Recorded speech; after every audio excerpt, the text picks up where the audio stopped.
નમસ્કાર, CB24 news સાથે હું રેશમા આપનું સ્વાગત કરું છું. ગુજરાતનું મેટ્રો અને સ્માર્ટ સિટી ગણાતા એવા અમદાવાદ શહેરમાં જ્યાં વર્ષોથી ક્યારેય પીવાના પાણીની સમસ્યા સર્જાઈ નથી, ત્યાં ગાંધીનગર અને અમદાવાદની હદ સાથે જોડાયેલા ચાંદખેડા વોર્ડમાં છેલ્લા 3 મહિનાથી પીવાના પાણીની સમસ્યા સર્જાઈ છે.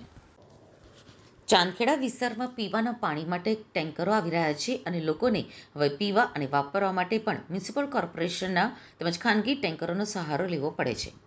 પાણીની સમસ્યાને લઈને સ્થાનિક લોકોમાં ખૂબ જ ભારે રોષ ફેલાયો છે. ભાજપ અને કોંગ્રેસ બંનેના કોર્પોરેટર હોવા છતાં પણ છેલ્લા 1 મહિનાથી નાગરિકોની સમસ્યાનું નિરાકરણ લાવી શક્યા નથી. ભાજપના કોર્પોરેટર દ્વારા અવારનવાર રજૂઆત કરવામાં આવી હોવા છતાં પણ અધિકારીઓએ ધ્યાન આપ્યું નથી.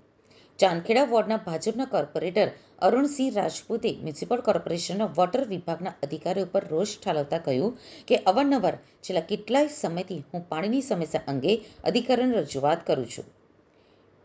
ડી કેબિન વિસ્તારમાં આવેલી શૈલગંગા પાણીની ટાંકી ઓછી ભરાય છે, જેના કારણે પૂરતા પ્રેશરથી પાણી આવતું નથી. જો પાણીની સમસ્યાનું નિરાકરણ નહીં આવે તો હું મ્યુનિસિપલ કોર્પોરેશનના અધિકારીઓ સામે આંદોલન ઉપર પણ બેસીશ. ગરીબ અને મધ્યમ વર્ગની પ્રજા ખૂબ જ હેરાન પરેશાન થઈ છે. મ્યુનિસિપલ કોર્પોરેશન કેટલી જગ્યાએ ટેન્કર મોકલશે, તો ખાનગી ટેન્કરો ગરીબ પ્રજા લાવી શકે નહીં, જેથી તાત્કાલિક ધોરણે આ સમસ્યાનું નિરાકરણ લાવવામાં આવે તેવી માંગ છે. સ્થાનિક મહિલાએ રોષ ઠાલવતા જણાવ્યું હતું કે પીવાના પાણીની ખૂબ જ સમસ્યા છે. સવારના સમયે છોકરાઓને સ્કૂલે જવાનું હોય ત્યારે પાણી ભરવા માટે આવવું પડે છે. ટેન્કર આવે છે તેમાં પણ લોકો લડતા હોય છે, ત્યારે બીજાના ત્યાંથી પાણી ભરીને લાવવું પડે છે. પાણી 2-3 દિવસ સુધી આવતું નથી અને બીજાના ઘરે કપડાં ધોવા માટે જવું પડે છે. જ્યારે અન્ય મહિલાએ પણ જણાવ્યું હતું કે કોઈ જોવા માટે આવતું નથી. અહીંયા છેલ્લા કેટલાય સમયથી પાણી આવતું નથી, જેના કારણે અમે ખૂબ જ હેરાન થઈએ છીએ. સગાવાલાના ઘરે નાહવા અમારે જવું પડે છે. છેલ્લા 3 મહિનાથી પાણીની ખૂબ જ સમસ્યા છે. શહેરના ચાંદખેડા વિસ્તારમાં આવેલી આકાશગંગા સોસાયટીમાં પણ છેલ્લા 3-4 મહિનાથી પાણીની સમસ્યાઓથી રહીશો પરેશાન થઈ રહ્યા છે.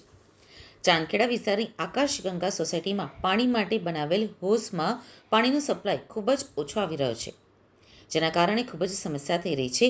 મ્યુનિસિપલ કોર્પોરેશનના ભાજપના નેતાઓ, અધિકારીઓ અને કોર્પોરેટરો મોટી વાતો તો કરે છે, છતાં પણ પાણી ભરાતું નથી.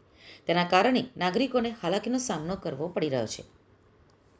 ડી કેબિન રેલવે અંડરપાસ પાસે નવી પાણીની ટાંકી અને વોટર ડિસ્ટ્રીબ્યુશન સેન્ટર બનાવવામાં આવી રહ્યું છે, જેનું કામ ખૂબ જ ધીમી ગતિએ ચાલી રહ્યું છે, જેના કારણે પણ પીવાના પાણીનો સપ્લાય ઓછો આવી રહ્યો છે.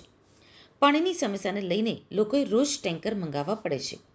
ખાનગી સોસાયટીઓ પોતાના ખર્ચે પાણીના ટેન્કરો મંગાવી રહ્યા છે. નાગરિકોને પાણીની સમસ્યાનો સામનો કરવો પડી રહ્યો છે. ત્યારે ભાજપના નાગરિકોની જ જો કોઈ રજૂઆતો સાંભળવામાં ન આવતી હોય તો સામાન્ય નાગરિકોની સમસ્યા કેવી રીતે જોશે? સવારે છોકરાઓ સ્કૂલે મોકલવાના, ક્યાંથી મોકલીએ પાણી વગર? ટેન્કરો આવે છે, બધા લડે, અમારા ઘરે પાણી આવે, આજ તો ટેન્કર પાછું બી ગયું.